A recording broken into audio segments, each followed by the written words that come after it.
5 ની અંદર એકમ છે ચોથું ભાગ અને પૂર્ણ, તેની અંદર એક ચકડી બનાવવાની છે. એ વેસ્ટ માંથી બેસ્ટ એટલે કે ચાનો કપ હોય તમે જોવો છો તેમાંથી આપણે બનાવવા જઈ રહ્યા છે. સરસ મજાની ચકડી બનાવશું.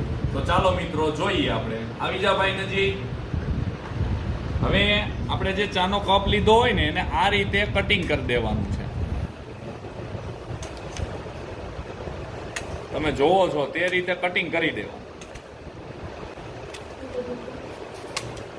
આ રીતે કટિંગ થઈ જાય ત્યારબાદ સૌપ્રથમ આપણે બોલપેનની રિફિલ હોય તે લેવાની છે અને એક પછી એક કાગળને આ રીતે આમ ગોળ ગોળ વાળવાનું છે.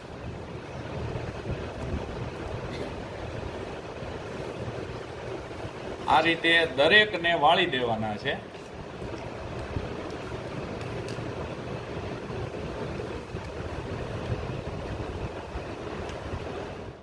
આ રીતે મિત્રો આપણે કમ્પ્લીટ થઈ જાય ત્યારબાદ આની અંદર પેન્સિલની મદદથી આમાં પણ આપણે 8 ભાગ કરશું.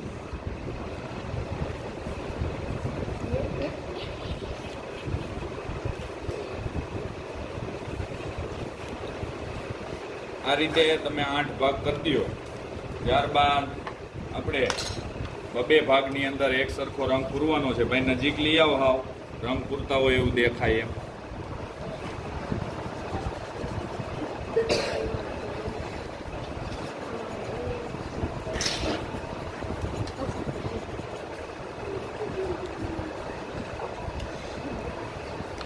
જે કલર સારો એવો ગોતી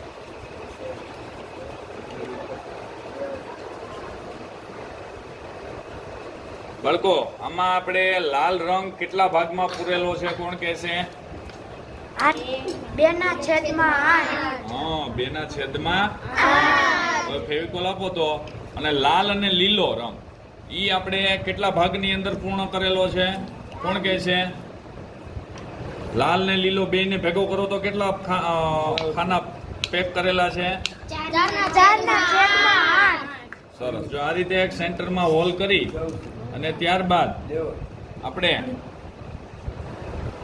એક પેન્સિલનો ટુકડો લેવાનો આવો અને એને વચ્ચોવચ આ રીતે લગાવી દેવાનો છે. આ રીતે લગાવાઈ જાય ત્યારબાદ